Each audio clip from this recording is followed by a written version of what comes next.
Hello again my dudes, welcome back to the channel. This is Kadima bringing you another Elden Ring DLC build video, although this time we are not really using a DLC weapon or Ash of War. The armor set is from the DLC, but it's not the center of attention for this build. We are going to be using the Nagakiba, which is a main base weapon, which it's not top tier, but it's still very fun to use, and I'm going to showcase how I decided to go with it. So I'm going to infuse it with Keen, of course, so it scales higher with Dex. It goes to A scaling in Dexterity, E in Strength. Attributes required 18 Strength, 22 Dexterity. On my offhand, I got a main Gaunch, again just for the parry, also infused with Keen. For the Ash of War, for the Nagakiba, I decided to go with Unsheath because it's a very nice Ash of War to pair with this specific katana due to the range of this katana. It's a long katana, although it's still not classed as a great katana. So the Unsheath does quite a nice damage, quite a nice amount of poise damage as well. So it's a good combination here. For the set, Fire Knight Helm, Verdigris Armor, Verdigris Gauntlets, and Verdigris Greaves. I'd like to look like a garden Christmas gnome, and that's the theme here, as it was baptized by one of the viewers of the channel. I'm also using for talismans the Shard of Alexander, Two-Handed Sword Talisman, Earth-Tree's Favor +2, and the Bull Goat's Talisman for the extreme poise. So with all this, I've got 121 poise. For buffs, Dragon Bolt Grease, I like the Nagakiba on with Lightning. For extra buff, Exalted Flesh. If you are playing PvE, don't forget the Old Spice and the Flask of Wondrous Physic. I would recommend having the Lightning Shrouded Cracked Tear and the Stone Bar Cracked Tear because it will make stance breaking even easier. Normally, if one Unsheath R2 doesn't break the defense, the second one will definitely do it when fighting bosses in PvE. And don't forget, of course, if you are into using summons, the Mimic will also benefit from all this. Let's take a look at the stats. I am level 151, Vigor at 60, Mind at 10, Endurance 37, Strength 18, so we can have the minimum requirements, at Dexterity at 80, Intelligence, Faith, and Arcane untouched. Now, one thing to take notice is, as if you look on the top right corner, the Nagakiba does not have that high of an attack rate. It's only 601 when infused with Keen at 80 Dexterity. But when you buff with the Dragon Bolt Grease and Exalted Flesh, it goes to a nice 841. As I said, it's nothing OP, it's not even close to top tier, and if it was, it would be on the low scale of the top tier weapons, both for PvE and PvP, but it's a nice thing to use, and the range, especially with the R2 Unsheath, is quite nice.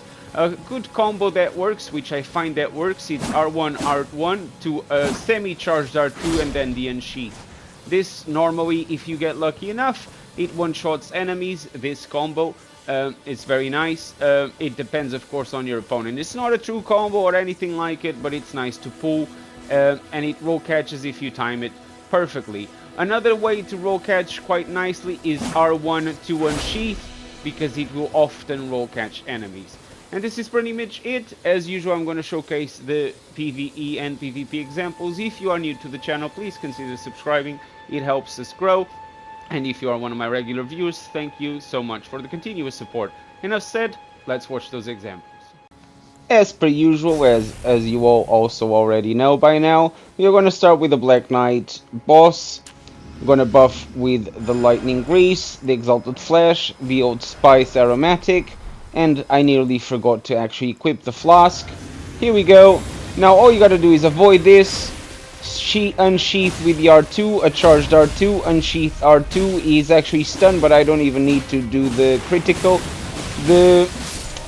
As you saw, the Mimic was absolutely rampaged and just spamming R1s on his face.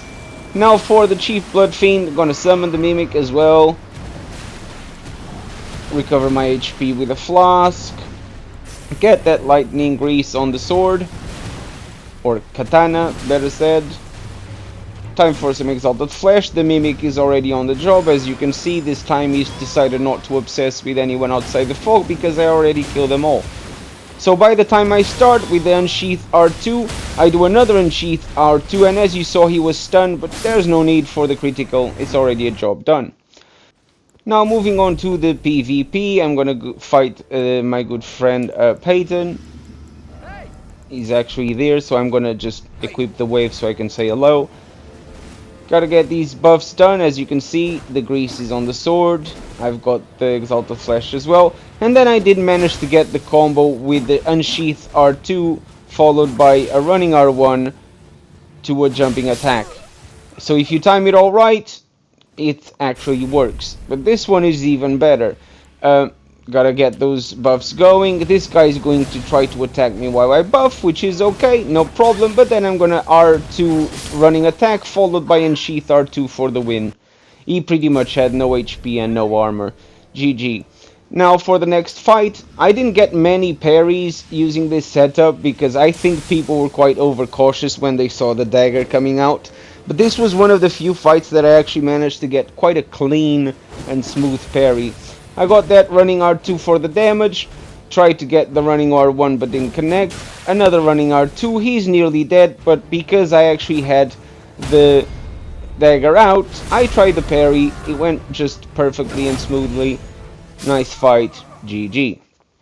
Now for the next one, gotta get the grease with the lightning on the katana, get the Exalted Flesh going, and then we're just gonna try to get some damage going. Do keep in mind that we have a very large katana, so it's quite easy to parry, so keep that in mind.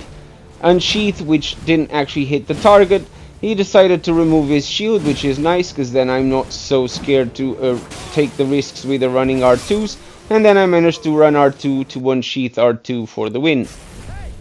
Now, another example, this guy I actually fought many times before, but we paired up 3 times in a row. He's using the Smith's Script dagger.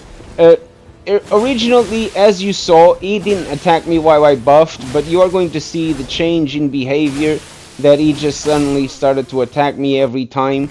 Now, this is one of them. As I'm buffing, as you can see, he now attacked me, which he didn't before. I guess he was a bit salty with a loss, but no problem. We're gonna make quick work of him anyway. R1 didn't connect, R1 connect, running R2 didn't connect, Unsheath R2 for 1000 damage, followed by another Unsheath R2 for the roll catch. Now, same problem, of course he was getting salty, so he attacked me not once, but twice, which is okay. If you decide to do that, it's your choice. I'll just run R1, followed by R2, didn't connect, but then that Unsheath, it's devastating when you manage to roll catch people with it. GG. On to the next guy. I actually fought this guy 2 or 3 times as well. This was the first of those times. He was just trying to troll me. I didn't manage to connect this Unsheath. Again, probably as you'd suspect due to latency. I'm not blaming the guy, but it's just a bit of an hindrance. 1442 damage with Unsheath R2. And then I tried another one, didn't connect, but the twisting R1 managed to finish the job.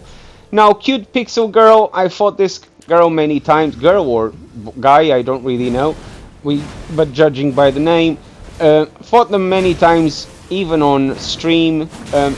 Quite pleasant, quite nice. She or he likes to use this build. I have only ever fought her using this build. Nice 882 damage with the Unsheath. And then the outspacing Unsheath with the R1 this time for the win.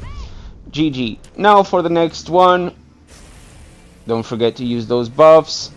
He's also using buffs. All good. Got that Smith's Script dagger as well, which is fine. I don't have any problem with that weapon. We are just studying each other by this moment. He goes with the running R1. Gotta be careful with how you outspace that weapon. Did manage to connect the R2, did manage to connect that R1, but didn't break his poise. But then the Unsheath did immediately for the next R1 for the win. Now this was my fastest duo. This guy attacked me straight away while I was buffing, but he had a reverse of blood. So my Unsheath R1, my Unsheath R2 was the only weapon I needed. I did it twice and I managed to get the win and the point down just for the juiciness. I don't usually point down, but I think that one deserved it. Now, again, good fight. Trying to get some running and spacing done correctly. He's using a weapon, an halberd, with quite a lot of range, especially with the pokings. Did manage to get that running R2, and then the Unsheath finished the job for nearly 900 damage. GG. Next one, we're going to be fighting the Prof. Quite a pleasant guy. Messaged him recently. He has been many times on stream. He's very pleasant, very cool, very chilled. He's coming with the Rakshasa's Great Katana. I've got my buffs going. He's quite good at outspacing me, so I'm trying to be careful here not to fall for his running R1s.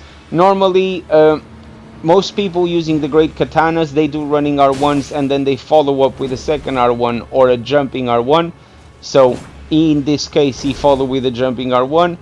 The running R2s are normally followed by the R1s. But in this case, when I managed to get, as I explained to you, the R1 semi-charged R2 to Unsheath, I managed to combine everything and got the win. Next fight is also against a common player on some of my build videos. It's Reply Up. He's actually using the Falx, which is great, but I pretty much have the best Ash of War to counter the Ash of War of the Falx. So when he starts charging towards me like a motorbiker, all I have to do is Unsheath, and that's it. Unfortunately, here he actually managed to dodge it just in time, but then the second one I was kind of expected, so I timed it a bit better and got the win. Now, this is going to be the last duo, again with someone who is on quite a few build videos, quite chilled as well. So I'll let you guys, of course, watch this one as usual. I do ask again, if you are new to the channel and you enjoy the content, please consider subscribing. It does help along the way, and I truly appreciate everybody's support. You guys have been amazing, and I hope, of course, that I'll see you in the next build video. Stay tuned, of course, and I'll see you in the next one. Thank you for watching. Cheerio!